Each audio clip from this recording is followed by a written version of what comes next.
President Aquino urged the people to continue fighting for what the country's national heroes have fought for by upholding what is right in the defending of victims of violence and oppression. The president stressed that the sacrifices of the country's heroes will have no meaning if the Filipino people fail to live out the very principles and ideals they fought for. The chief executive made the call during the commemoration of the National Heroes Day at the Libingan ng mga Bayani in Taguig City. Elena Luna with the details. President encouraged Filipinos to offer solution instead of simply complaining to help others as he led the commemoration of the National Heroes Day at Libingan ng mga Bayani in Taguig City.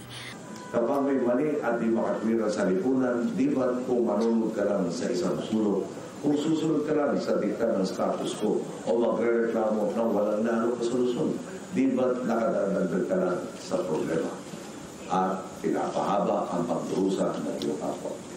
Sa kabilang banda naman, kung may kahit isang taong titindig at haharang sa kanila para sabihin mali ang ginagawa ninyo, hindi ako papayag na pagsamantalan ninyo ang Pilipino. Di po ba tiyak pong mapapatid ang siklo ng panlalamang at kawalang katarungan? President Aquino paid tribute to the offered by Philippine heroes and called on Filipinos to do their part in continuing the battle they began. Meron nga pong dahilan kung bakit nakapaloob ang bayan sa salitang bayani. Bawat isa sa atin may kakayahang lampasan ng ating mga sarili para sa kapwa at bandila. Karaniwang tao man o may mataas na katungkulan, lahat tayo may tungkulin at kakayahang makilahok sa pagpapabuti ng kalakhang lipunan. Mula sa simpleng pagsunod sa mga batas at patakaran, sa pagbubukas palad sa kapwa, lalo na sa mas nakakailangan, hanggang sa kahandaang ipaglaban ang tama at makatwiran na walang pinipiling panahon at pagkakataon.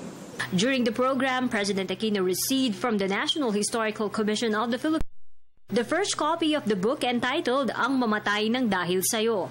It honors the Filipino heroes and martyrs who fought for freedom and justice during the martial law years.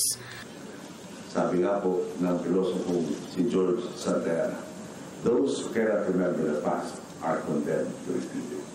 Tunay pong magandang pamana ang aklat na ito sa kasalukuyang henerasyon, gayon din sa mga susunod pang salinahin, upang maiwasan ang kamalian ng nakaraan at maging gabay sa mga akbang sa kinabukasan.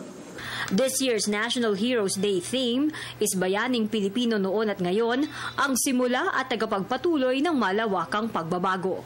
For the People's Television, Elena Luna.